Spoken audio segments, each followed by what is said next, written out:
Hey, what's up, everybody? Welcome to another episode of Out of Our League.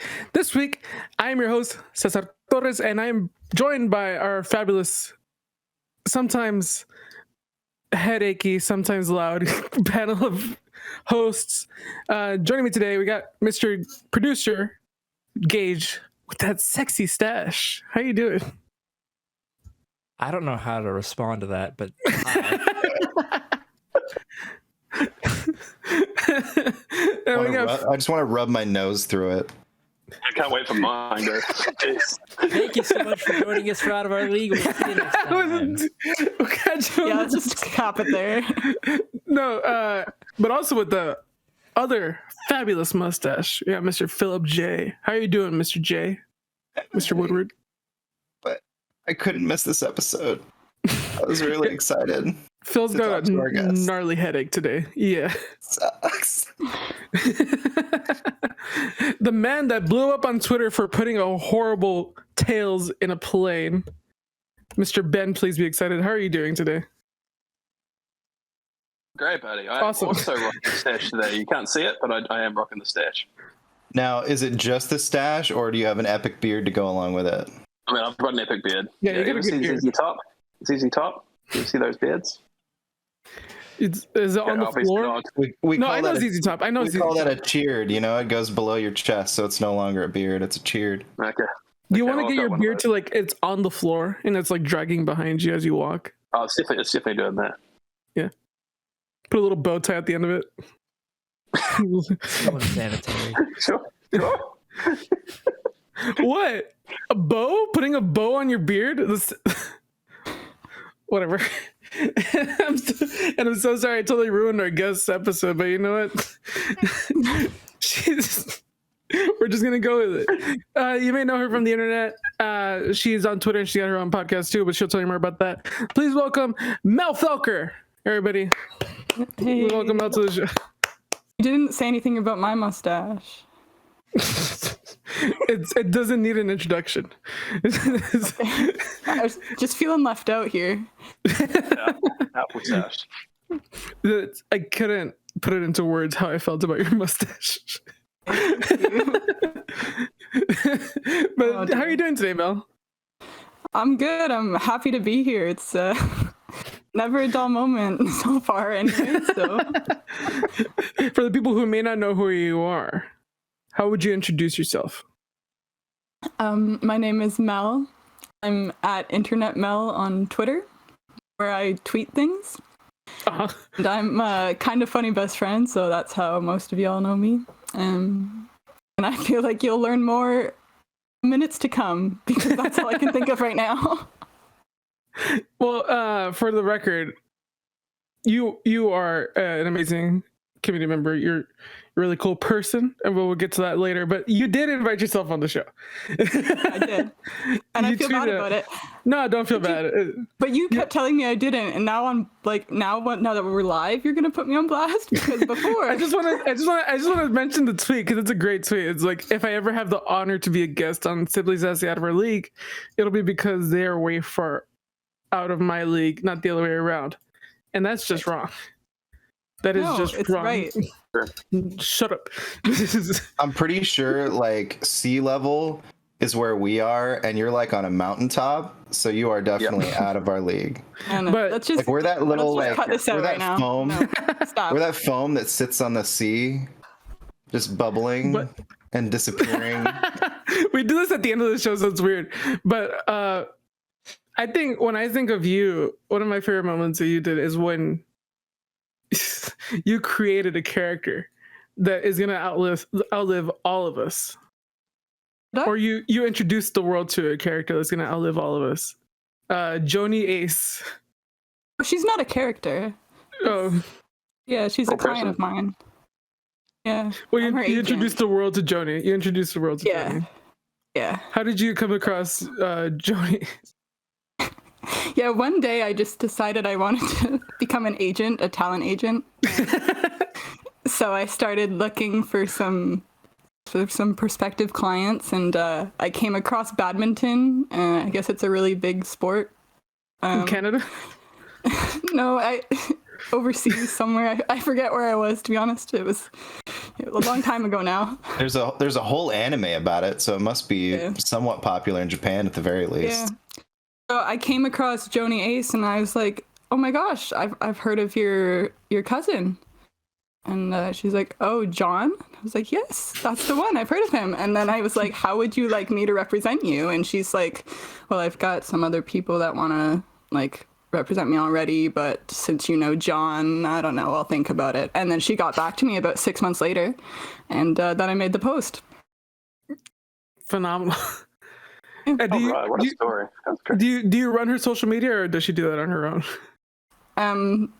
Bit of both, but I don't know where she's been lately. I haven't been in contact with her. I think with COVID, she might be like doing some underground training, so she doesn't get shut down. I don't know. Badminton's wild. I still don't understand it. I'm not very good at it. So. Maybe she'll Now, make while a we're on the comeback. topic of Joni Ace, sorry, not to be confused with Johnny. The people want to know what Joni is actually up to. There's actually a question. I just thought while we're talking about it, it'd be good to bring it up from Aces Wild. So shout out to Aces Wild Pod. Question is, will we see more of Joni Ace in the future? So just while we're talking about it, probably a good question to ask. Yeah, I mean, I'm in charge of Joni's schedule, but the fact that I don't know where she is makes it hard. But I think like I could probably book her for some things, like if people wanted her to appear places. Like I think she's available, might be. I'd have to talk to her. People have tried to track her down before, but I'm hoping that once FCF comes around again, that she'll pop back up because she loves that. She's always wanted to be a cheerleader, but FCF says they're probably not going to have cheerleaders, so she's disappointed. But Yeah. We've tried to book her multiple times out of our league as well, but we keep getting just no response. So if you could put in a good word for us, that'd be amazing. Yeah, I'll see if I can find her, and then and I'll talk some sense into her. She doesn't like me very much, so. Oh, really? There's some drama in the water between you and Joni. I mean, to be fair, the publicist client relationship is never very good. Like every time I hear about interactions with somebody's agent, they're always like, "Oh God." So I don't know. It's hard. Yeah, I'm glad it's not just me. Publicist out there. Well, you're the agent, so she hates you. Like you're the problem to her. Yeah, I don't know. I gotta find her. You guys have reminded me that she's missing. So. Well, anyways, now that we talked about Johnny for a bit, you got to do a manhunt for her because clearly she's missing. Yeah. But two, like find Joni. Well, you're not just an agent. Ben, get on it. Get on that find it poster right now. Find Joni. Where's Joni? Put Joni on a milk carton. I'm all over it. It'll be the next Free Britney thing, Oh, where's Joni? Waldo with Joni? Where's Joni? But like, you're not just an agent for Joni Ace. You're also a prospective, or you are a veterinary student. Yes. Right now. How's that going for you? It's all right. I'm in my third of 4 years at vet school, so you have to do some school before. So like total, this is my 6th year of post-secondary, and then I've got like a year and a half left. So we're getting there. Then I'll be a doctor. So that's wild. Yeah. There's a joke that's like you're not an RD, which people say is like a real doctor. But. No, we're still get the doctor title, just not for humans, which is okay. I could never be a human doctor. I don't like people seeing like human blood and guts and stuff. No, thank you. But animals is fine. I don't like humans enough to take care of them. So, animals are cute. So wait, you're uncomfortable with human blood, but not animal blood? You got it. It's a common thing. If you see them in bags, can you tell the difference? Okay, I don't mean like if someone showed you a bag of human blood and a bag of animal blood and said, like when you donate blood, like when you donate blood, they get like a liter of blood or whatever. And which one gives you a more visceral reaction, a negative visceral reaction? It's not the blood in the bag. It's the blood coming out of the arm. I'd rather see it coming out of like the forearm or something. You'd rather see a poor animal bleed out to death. Oh my God, we're gonna have to cut this out. I'm gonna get kicked out of school. Well, no, I think it's more like you want to take care of animals, isn't it? Rather than you prefer seeing one suffer over the other. Yeah, no, I just never even thought of being a human doctor, but that's always a thing that people are like, oh, why don't you do like human medicine? It's like, because I don't want to. I get that. That's why. I honestly do. I think it's really cool that you are in that field or wanting to be in that field because, I mean, yes, all medical fields, there's just not enough. There's too much demand, but at the same time, there's a very high need for people to tend to animals. And are you thinking about doing large animals, or is it mostly like small, like dogs and stuff like that? Or are you thinking maybe equine and bovine, stuff like that? Damn. Oh yeah, your wife's a vet. Oh yeah, that's sick. No, yeah, we get to stream in our 4th year, and I'm just gonna do small animals, so that's your dogs and cats. I thought about doing mixed, which would include like cows and horses, but the thing with horses and like vet med is that like they don't want us to do a physical exam on them, and they're a lot bigger than me. So like if they don't want me to do it, I don't want to do it either. You know, it's like, you know, that's fine. You can keep your eye to yourself. I don't need to touch it. That's cool. I like dogs and cats. That's where that's at. Nice. So you wouldn't work at a zoo, essentially? You wouldn't be like a... No, that's more school. I'm not doing that. That's more school. For this, that's it. 7 years is enough. So you're more like a household pets, like... Yeah. No lions or gorillas in your future. I hope not.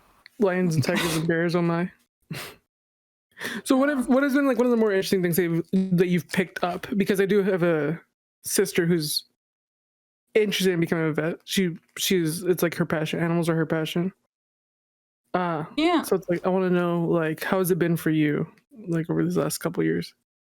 It's been good. Like I've always wanted to do it. Like that's the only time I would say I didn't want to was when I started being like nervous about not getting in. So I would be like, oh, maybe I'll do this instead. But that was more just like anxiety talking. And then I got in, and it's been great. The school's a lot like high school. Like there's 4 years of it, and the classes are all really close. There's 120 people per class. So like the social aspect of it, it's like amazing, and it's great to keep us going because like the school part is a lot. Like it's hard. It's not a joke. So it's nice to be able to balance it with friends and things. Otherwise, like last year was tough having it completely online. Like I couldn't have done that again. So yeah, it is a lot, but we're getting there. And now you're back in school? We have our tests in person, some labs in person. I got to do surgeries this year, so that's obviously in person because you can't neuter a dog online. But all our lectures are still online. I can try. How similar to Surgeon Simulator is it? Is it pretty close? Yeah. Sometimes I accidentally like cut off arms and stuff just because flick of the wrist, you know, and it's. It sounds like I forgot the with like a platinum. lampshade. Do you think I could just jump into that if I got the platinum? Do you think I could give it a go? Yeah, we might have to work on your like aseptic technique a bit. We got to get more PPE and whatnot on, and wash your hands for a bit longer. But Ben, do you know what that means? I have no idea. PPE? You don't know what PPE is? I have no idea what PPE is. Are you talking about? No, I don't know what it is. It's a medical. It's stuff you put over your clothes, right? So yeah, it was more. I feel like, yeah. Just personal protective equipment. I feel like that's become pretty common in the COVID days. Everyone's talking about your PPE, at least in Canada. So. Well, it's like masks, maybe like the face shield, but that's about it as far as like what I've seen, or gloves. Do you feel like you were prepared for COVID because of what you learned in your school about like staying clean? Yeah. No one's really prepared for COVID, but it's cool. The vets have like a big part in it because a lot of vets know a lot about epidemiology and herd health and all that stuff. So vets have been quite helpful for also the fact that like COVID started in animals. So there's the whole One Health thing, but that's nerdy and I don't want to talk about that. I'm glad you're enjoying the being a vet. If there were any, I don't know why any children would listen to this, but probably tell us. God, I hope there's not. I'll probably show this part to my sister because you are studying to be a vet, and she is in high school, and she's taking care of chickens at school. Yeah, because like that's how, I don't know. I told her to do that to like learn to take care of animals.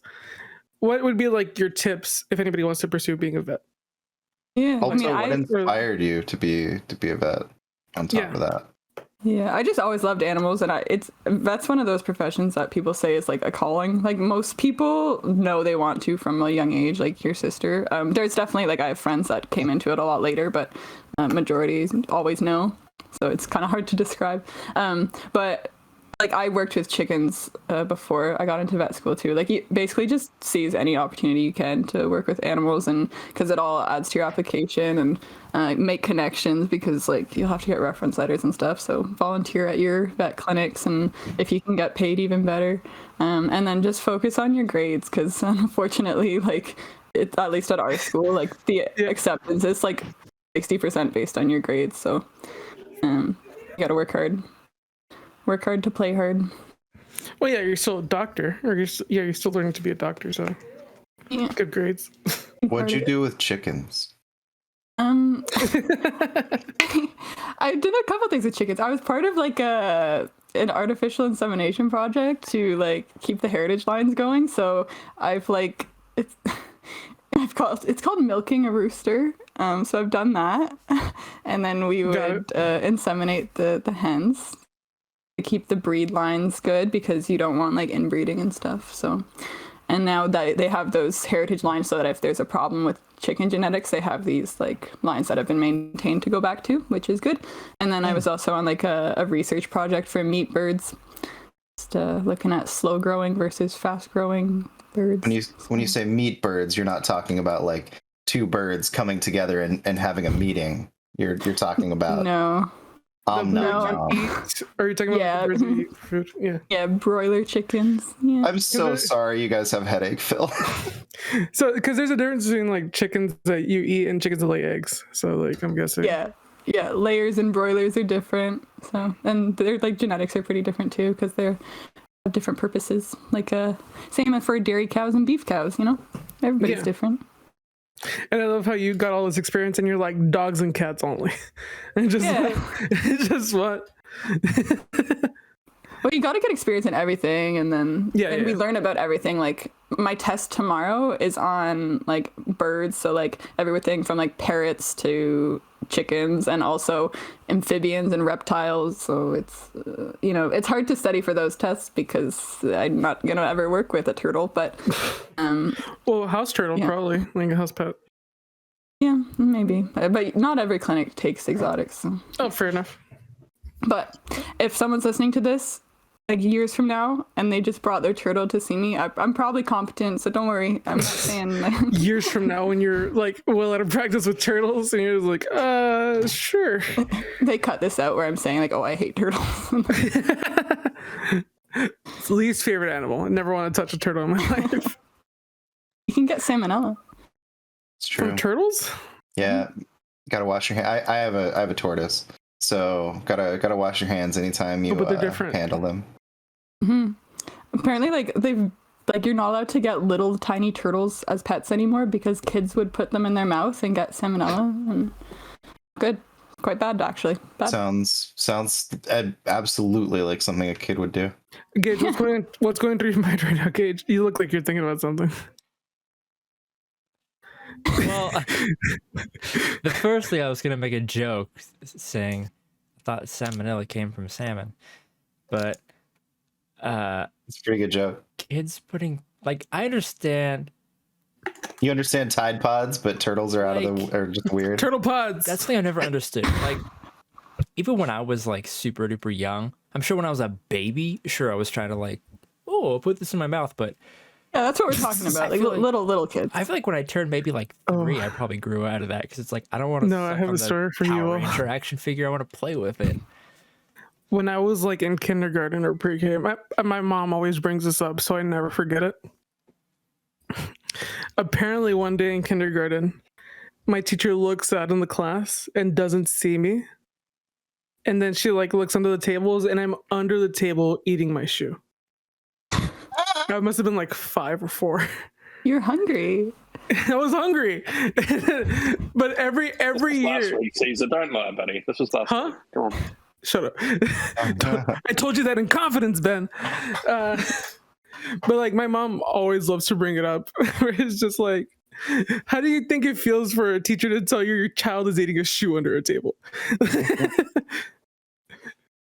But like, did But you no, succeed? Did you eat the whole thing? I don't remember. I don't know.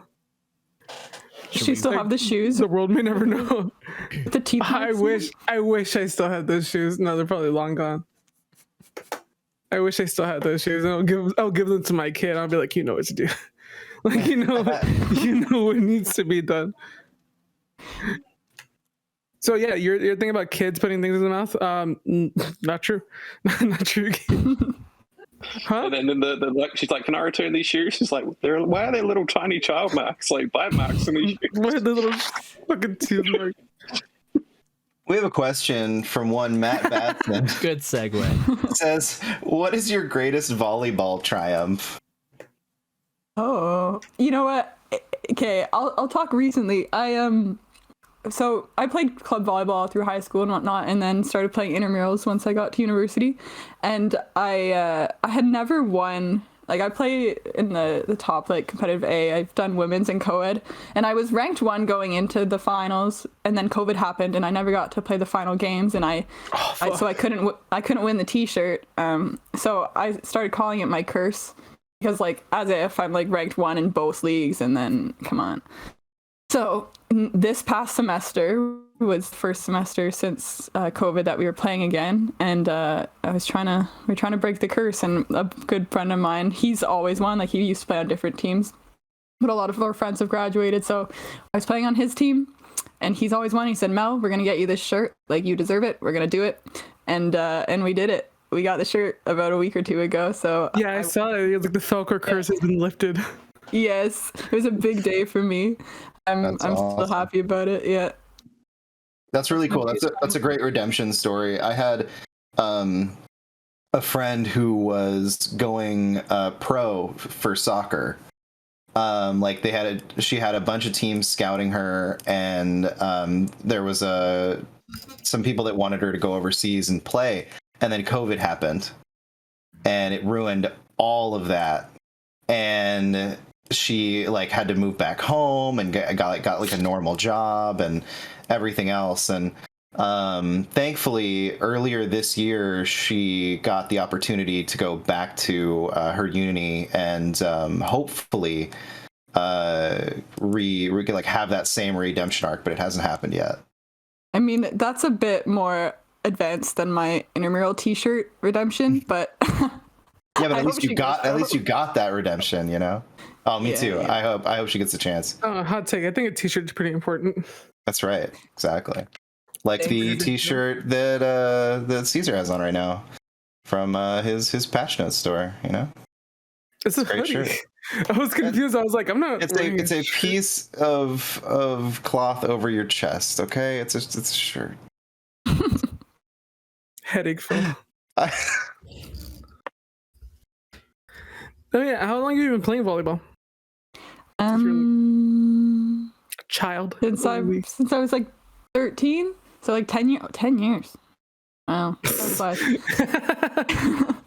And I coach and stuff. My dad has a volleyball club in my hometown that I run social media for and help with a lot of admin stuff. And yeah, I play volleyball like 2 to 3 times a week, so pretty big part of my life. It's the one thing that consistently makes me happy, so I'm gonna do it as much as I can. Yeah, part of your personality is being on the internet, and I can imagine, yeah, you need volleyball to help you out. Yeah, we need that too. Like I said, you're ranked first. Has it always been like, you've always felt like you're the best one, essentially? Or you just, No. No. A lot of teams I played on, like, our team was like average, whatever. But just in your later years at university, like, since you're the older than some of the new kids coming in, and you know more people, like, your teams tend to do better. But I'm pretty good, but I'm not, like, I didn't make varsity. I might have been able to if I looked at some different schools. I didn't make the varsity team at my school, so I'm not hot shit. I'm not that good. But you're still ranked 1. Yeah, I won intramurals. I'm the next best thing. Like, you go varsity and then you go intramurals comp A, so that's me. I think what's important though is that you did it, though, because you could just be on the side and just be like, what if? But you did it, and I got the dub. Eventually. That's not your fault though. That's COVID. And then I retired. I'm not going back to Comp A. I'm going to play Comp C next semester with some of my classmates. So I got the dub and that's it. I'm out. Can you explain what any of that means to someone? I mean, obviously I know what it means, but just someone who may not know what it means, could you please explain that? Like the different divisions? Yeah, there's like the top ones like competitive A and then competitive B and then competitive C and then there's like fun league. So... So A being the top tier or C being the top tier? A being top tier. A at the top. Got it. She literally went A, B, C, and then friendly. She literally did this, Phil. I know. I'm clear. I know what all of this means, Caesar. I just want to clarify for all the wonderful listeners that are listening to this or watching this. Okay. Maybe you don't know. It's okay to admit it if you didn't know. It's okay. It's okay to admit when you don't understand something, Phil. It's okay to be wrong. Yeah. Okay. He's just gone. All right. But yeah, volleyball is one of your loves, right? Yeah, the thing you love my life. Wilson. Pretty much. Do we get any volleyball questions? I'm really bad at hosting, clearly. But whatever, we'll get back to it later. Because what I really want to ask you about, though, is your comedy. Yeah. You just started that recently, didn't you? Right? Yeah, kind of. Like back in January, Aaron and I started our podcast, Give Me 20, which we started with the plan of it, like helping us with comedy, so that we would eventually do it. So we use it to like. It's kind of fun because like if something happens in my life and I think, oh, that could be a funny joke or a story or something I could do for stand-up, then Aaron and I like tell those stories on the podcast and then we kind of debrief after or talk about it. And it's even good just to be able to listen to it back and see what works and what doesn't. So even if we don't tell that exact story like on stand-up one day, like it's good practice. And then the opportunity came up in November that the school had a talent show. Was able to do stand-up for the first time, which was awesome, and it went really well, and I was happy to be able to do it for friends and like mutual friends, I guess, other people at my school.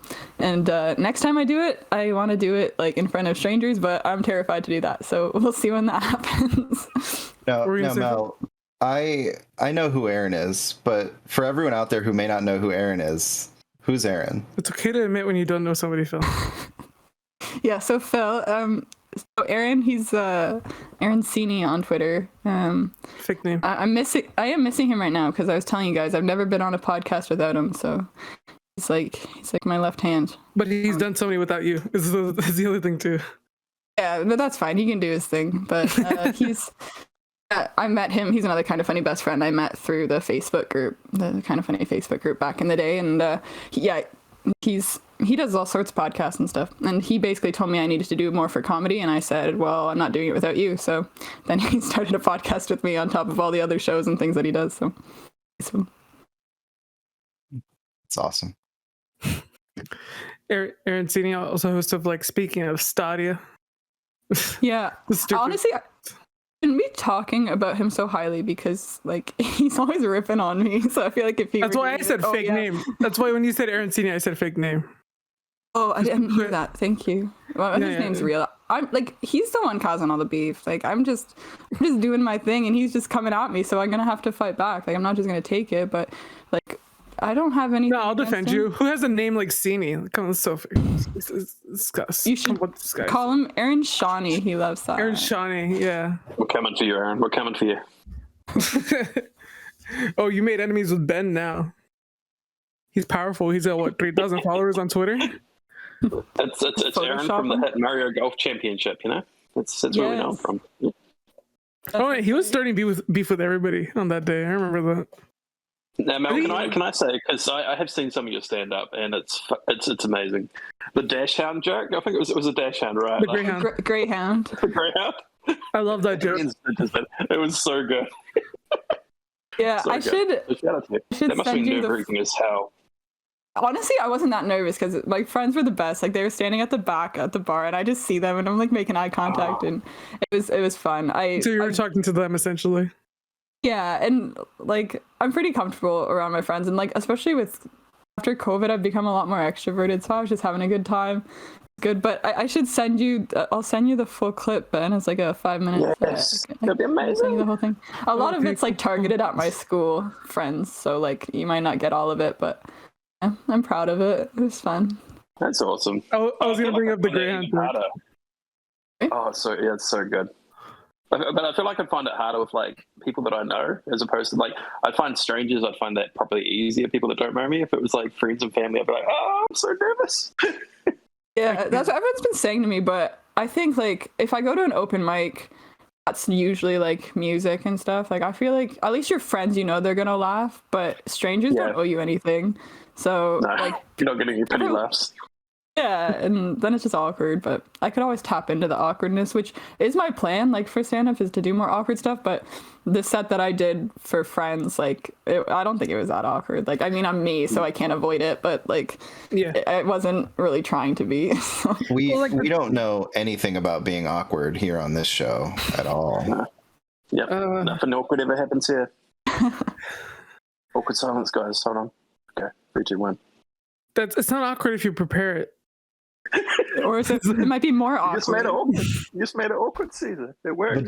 The Darkwing Rises, and his Twitter handle is @abandonedthought, and Kyle @NexusPrime14 have similar questions. One is, what are your top 5 comedy albums of 2000 and on?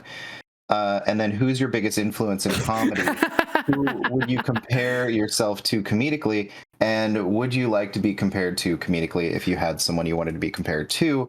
And then we have Kyle, who says, what comedic Jesus styles do Christ. you enjoy? How would they help develop your own take on laughter?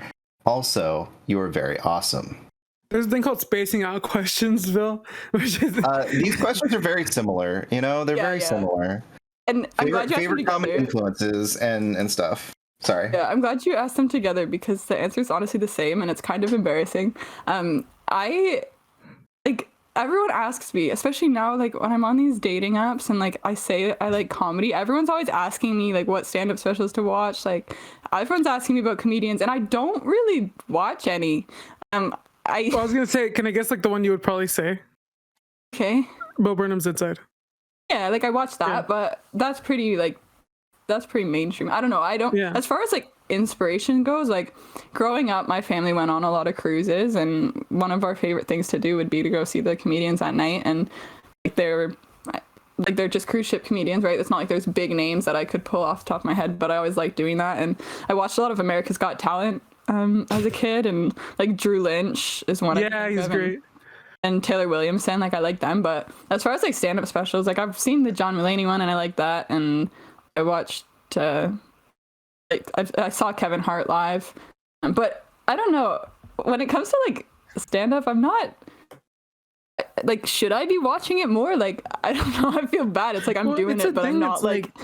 It's like research. It's like Yeah. it's like you're studying the craft. And I watched like Nick Scarpino is probably my biggest inspiration. Like he's literally the reason I started.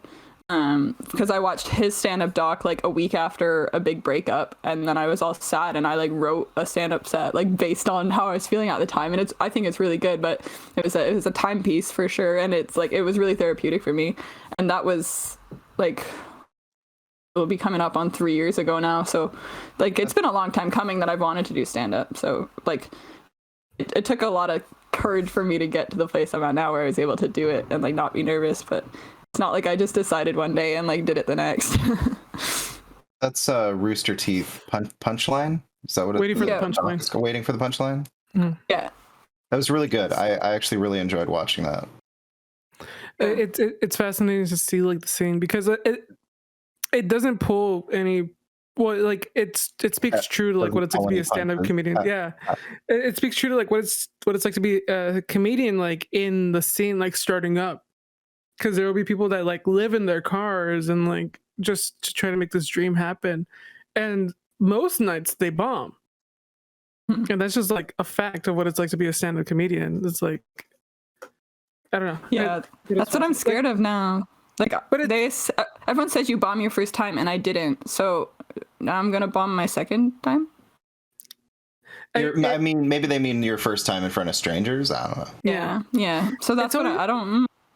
It's always going to be that thing where it's like you're going to have to be ready for the fact that you are going to bomb. Yeah. And it's just like an inevitability. It's interesting too because every comedian faces it, no matter who they are, how big they are. Especially if they're touring, there's going to be that one audience that just doesn't get it or just doesn't appreciate it, and it's hard to not feel like a failure when that energy isn't clicking. But you have to remember that comedy isn't for everyone. Like there's different types of comedy for different people, and it's not going to hit for everybody. Yeah, it's super subjective. And like it's tough because you might think like one of your jokes is your best joke and then no one laughs at that one, but then one that you didn't think was as funny a lot of people laugh at. And like I definitely had that when I performed too. Like some of the things that got laughs, I was like, oh, like that was just like filler or something, but then people ended up responding to it. So you never know, and that's why it's good to practice.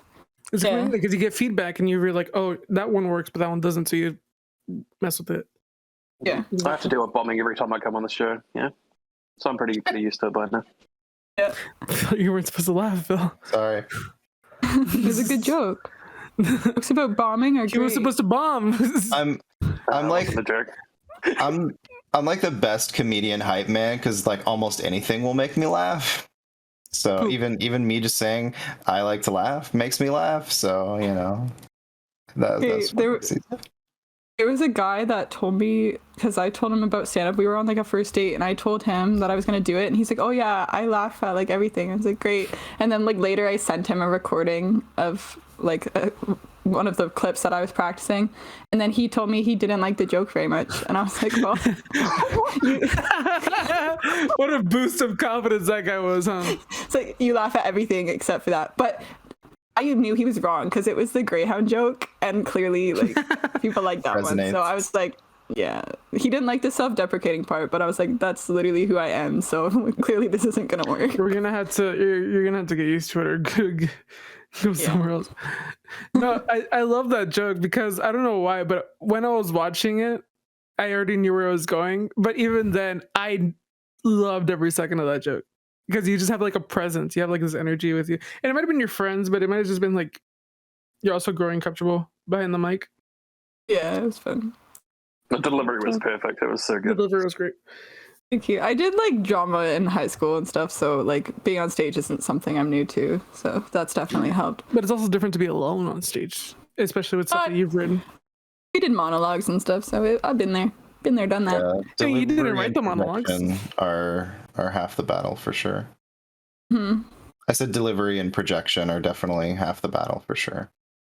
Yeah, I practiced like with a hairbrush, being like, okay, because I didn't want to get up there and like not know how to hold the mic. Although like I had trouble getting the mic at the beginning, but that's it all worked out. So where do you see it going though? Obviously I'd love to see it progress and go even further. Is that something you want to do yourself though, or is it you kind of happy with what you've done and that's kind of it, or are you wanting to look at going further? I want to do more of it. Like it's good to have hobbies when like your job is so demanding. So like I've had volleyball obviously, but it's nice to have like creative outlets. So I would like to do more, but it like if you guys seen if you saw Nick's doc, like he's talking about, yeah, you can go to like 3 mics in a night in San Francisco, all this, and like it's not like that here at all. Like there's a place that does an open mic weekly, but it's like always the same people that go, and like there's not really many options in my area to you really practice a lot. Yeah, so I don't see that in my future, but I'd like to do it more, and like if opportunities come up, I want to take them. But there's a vet, she's actually a specialist, like an oncologist, that just switched to part-time to go to college for stand-up. So she's like taking a break from being a vet to like really focus on stand-up, just because like I'm not going to speak for her, but if I were in her situation, I figure it's probably the type of thing where it's like, if I go to school for this, I know I'm going to put the time in, because like if you're so busy, it's hard to just say like, oh, I'm going to do this an hour a week. But if you go to school for it, then it's like committing yourself to working at it. So that's cool. There are vets that do stand up too, but I don't really want to be a vet that does stand up about vet med. Like I want to like keep jokes about different things. Like, yeah. Can you combine the two somehow? Yeah, I mean, I don't know how much dogs are gonna laugh at my jokes, but I could try. You can get a chuckle. Yeah. Maybe incorporate the animals to your stand-up routine, though. Bring on some pets while you're doing some surgery. Oh, yeah, I could try that. I think my techs would get really frustrated with me if I was just like telling jokes the whole surgery. That's my hour set, is just me like spaying. They have to like keep their hands still, and you tell a joke, and they just like, or no, you have to deliver the news to like a family. It's like, sorry, you like definitely draw a crowd. Sam, can you hand me the scalpel? I need it for just a moment. Why? Mel's telling a really funny joke. Yeah, see, that's exactly like Surgery Simulator. That's what I'm talking about. It happens. I just like the idea that you have to like tell a family, like, sorry, yeah, we have to put your dog down, but did you hear the one about No. Good news. No, I'll never do it. That's the joke. No.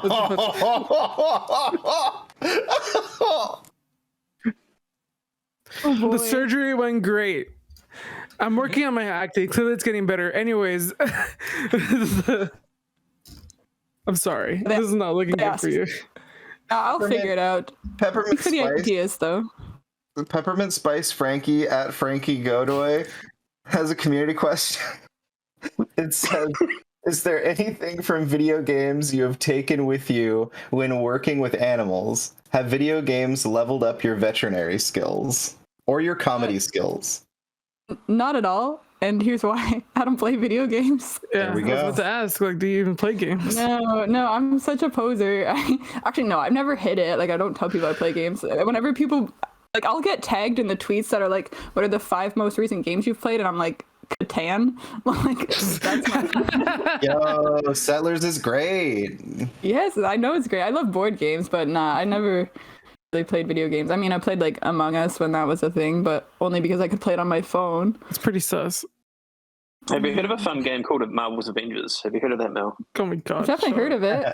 It's a great new game out. It's fantastic. It's the joke of the industry right now. I think sometimes Hey. people forget that you don't have to be like a video game fan to be a kind of funny best friend, because they have a whole channel dedicated to stuff that is not video game centric. And Exactly. I know a lot of people that just listen to the kind of funny side of it and not the kind of funny game side of it. Yeah, like lately when I listen to Kind of Funny, it's just been the podcast and review. It's like basically what I consume of theirs now.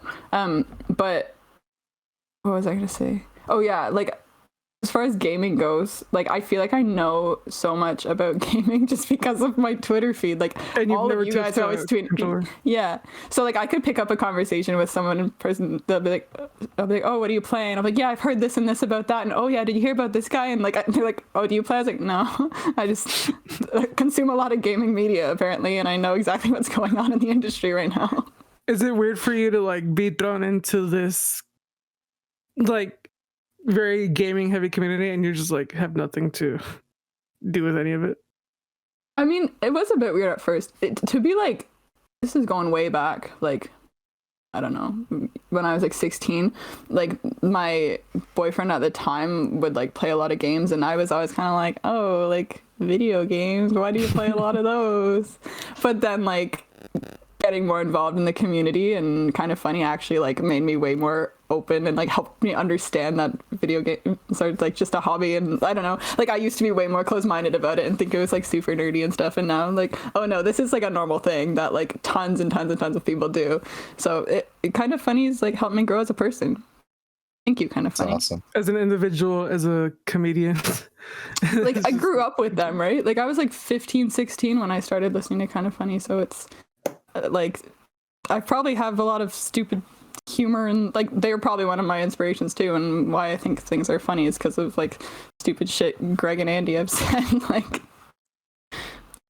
God, it's crazy to think that they've been around for 7-ish years. Holy crap. yeah, Yeah.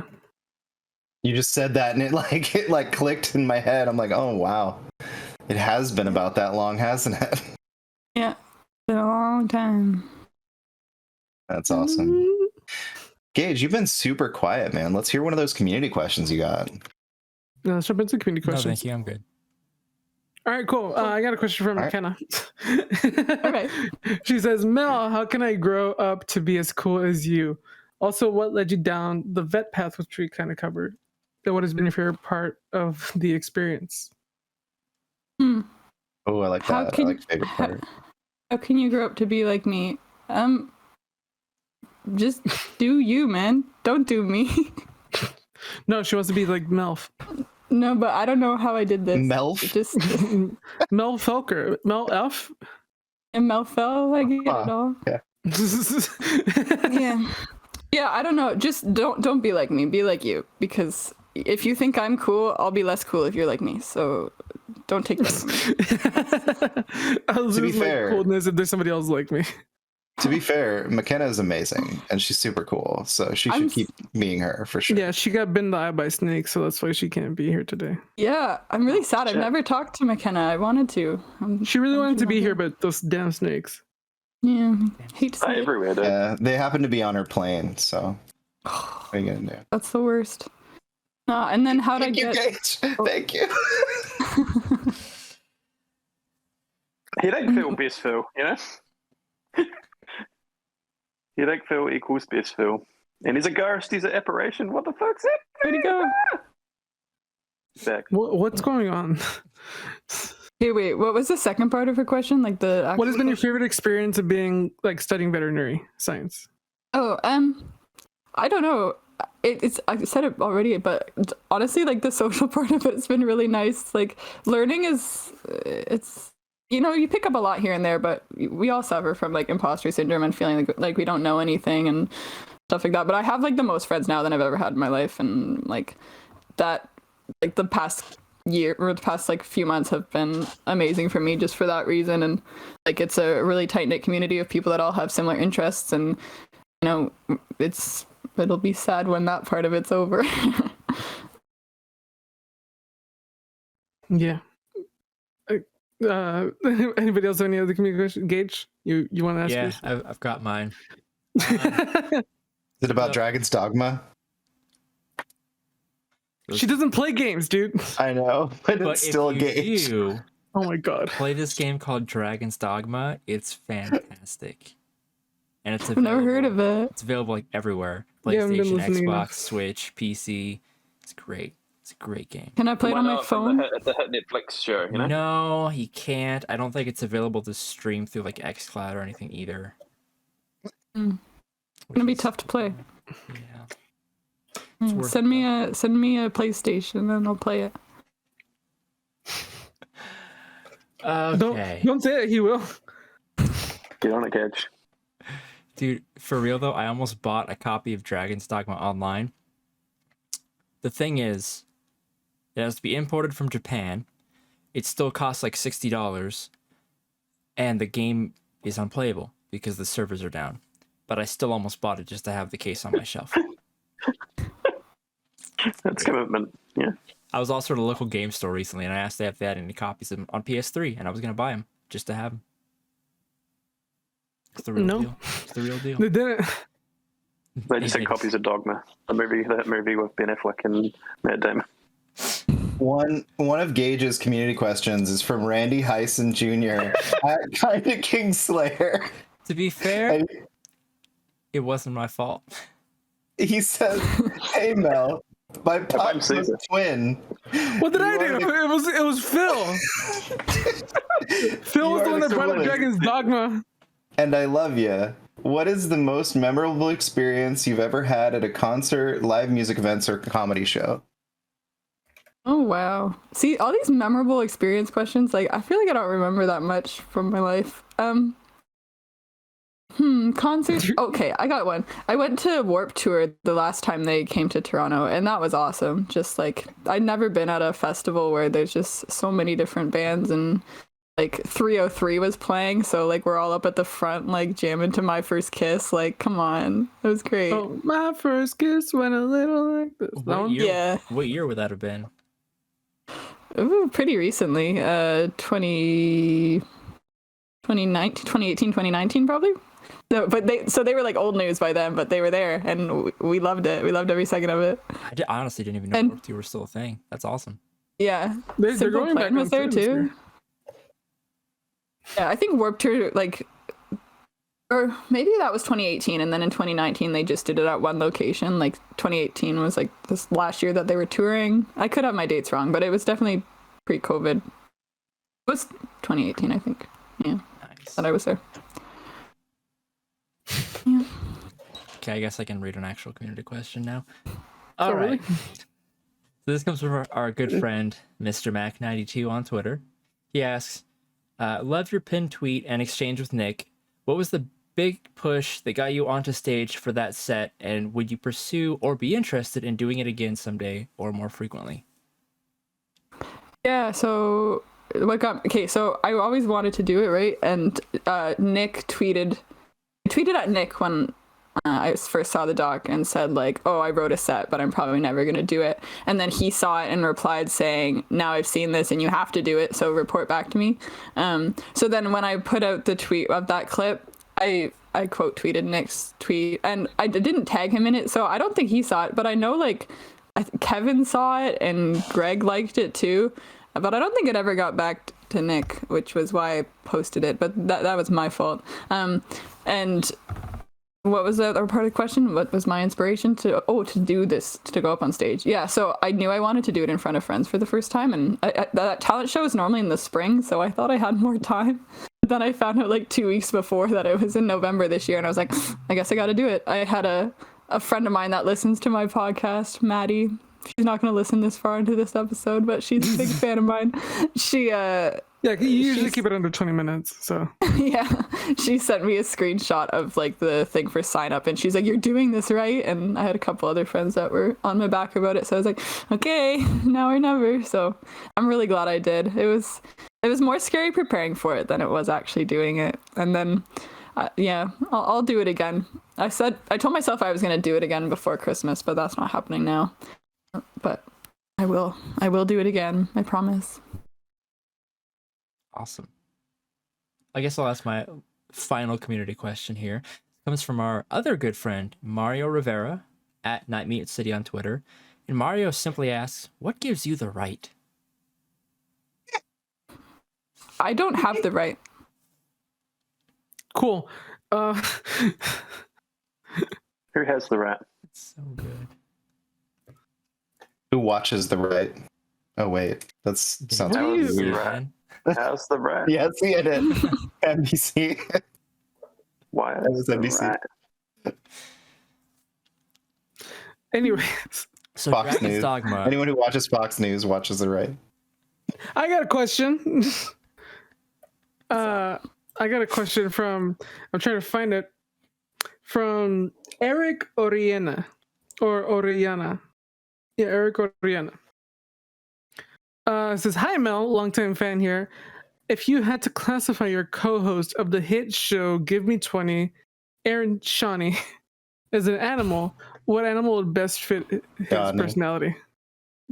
Yeah, Eric's a big fan of the show.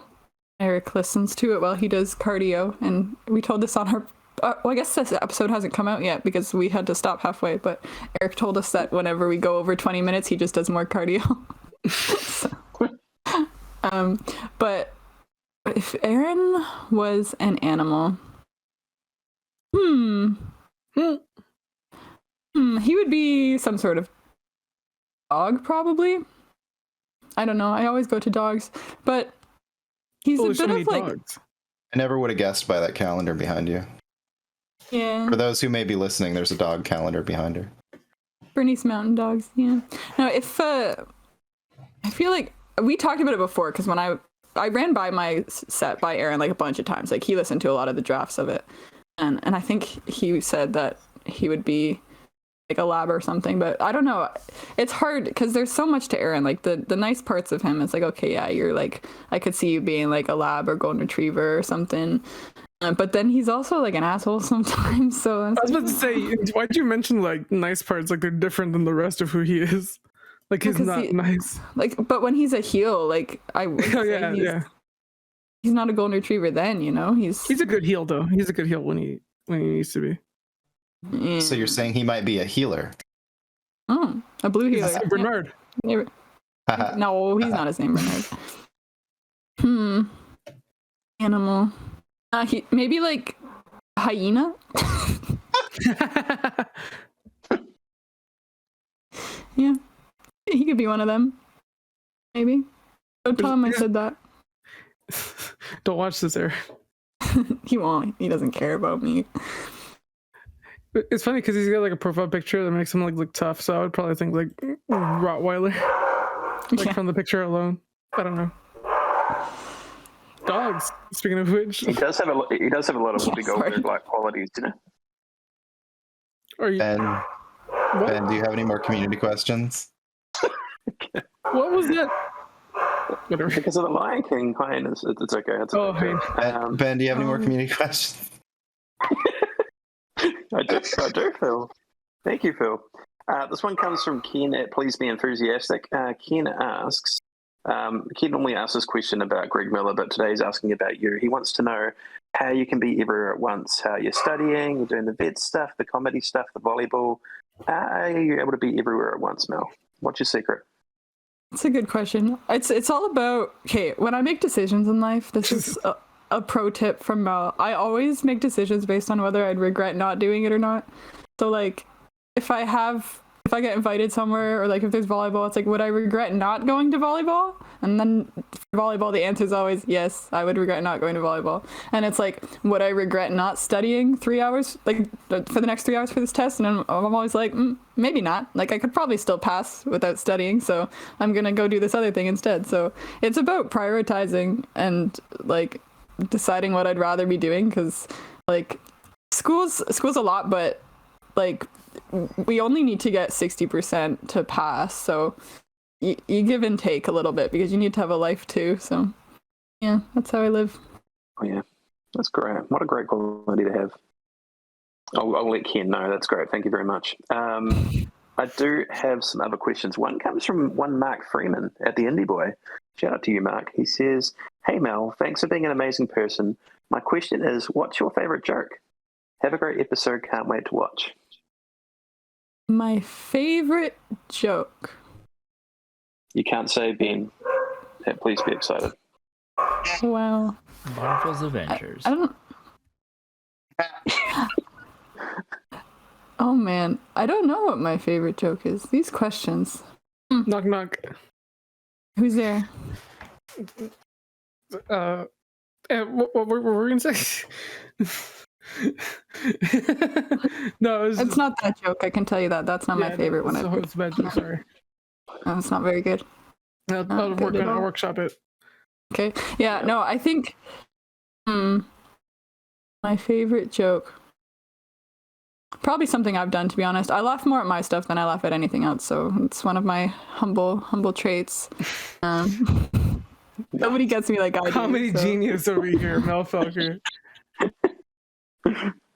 Love it. Well, there you go, Mark. That's a great answer. That's a great answer.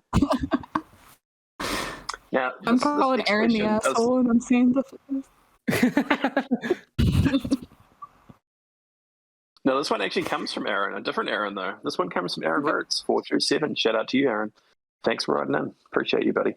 The question is, who are your comedic inspirations? We kind of already covered that one. we got that one. A lot of people wanted to know that. I'm telling you, everyone wants to know. You didn't. Everybody's asking. Everybody's asking. Everybody's clamoring Mel for what her takes are on comedic legends. Obviously, it's Nick Scarpino, you know? Yeah, Nick's a good one. I'm just gonna start replying. If somebody asks me that, like even if it's on like Tinder or something, I'll be like, "It's you." It's always been you. Because your life's a joke. Wow. No, that's what you say for like your favorite joke. It's like your life. Yeah. Okay, you heard it here. You heard it here first, right, Aaron? That's Sorry, what? Aaron, I'm sorry. I'm sorry. I said I'm an asshole. I said I'm a dick. Like, I'm sorry.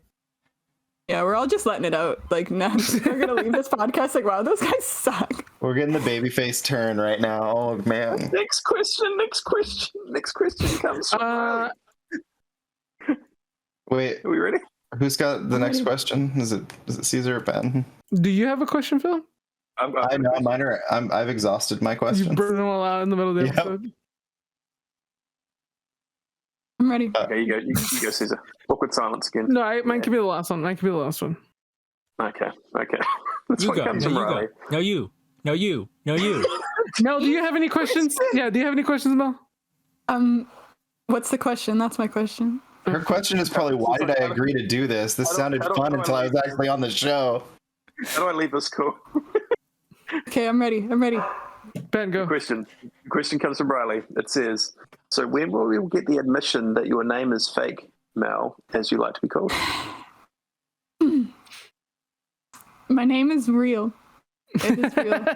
this. I like how goes you way tried to. I like how you tried to like sound serious, but like your voice just doesn't help. My name is real. It's real. Like I laugh at everything. Like I have such nervous laughter. You try. If somebody kept telling you your name was fake, you would be a little. No, I would be really upset. Yeah.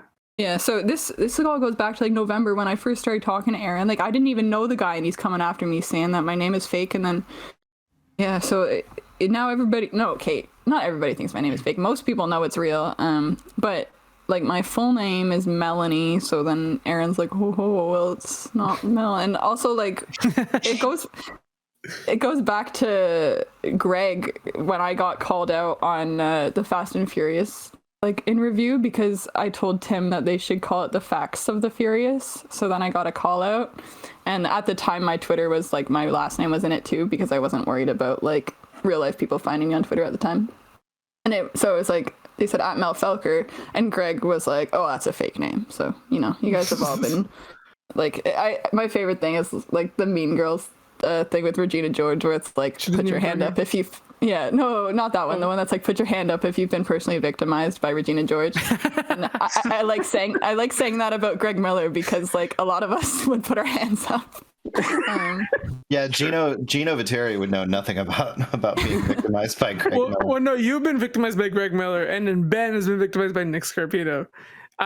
Phil needs to be victimized by Tim. We've all victimized Nick Scarpino, so we can't really use that as an example. Yeah, we can't really say anything. But like one of us needs to get victimized by Tim, so we can like really have it. So like we can. I mean, all, I think I've been victimized by everyone on the internet. He did cancel all of our shows.